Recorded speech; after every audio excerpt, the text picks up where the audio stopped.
The internet provides many resources to perform a reverse number search.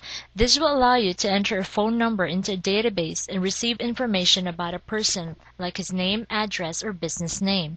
You may have noticed that if you're looking for a cell phone number in a directory, you will not find it.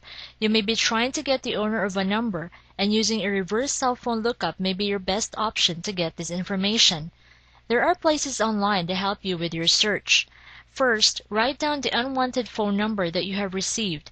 Using a reverse cell phone lookup is going to allow you to find out who is calling you, and this way you can put an end to the calls. Second, you want to look online and make a list of websites that offer reverse cell phone lookup. This type of service is repetitively new since cell phones have been around. Most cell phones are not listed in regular directories because they are protected by privacy laws. Next, make sure that you shorten your list to only include sites that let you search for no fee.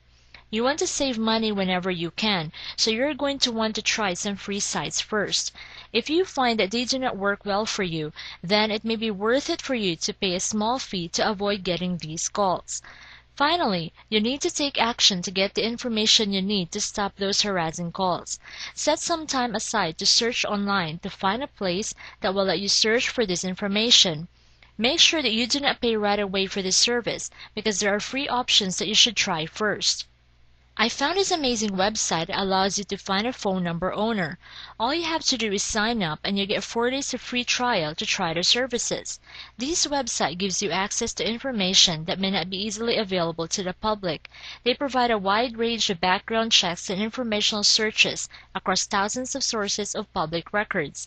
They also have an existing online customer services section for questions or complaints about some features. And if you do not want to continue your membership, you can cancel your account anytime. Visit whocalledmeonline.com for the total guide.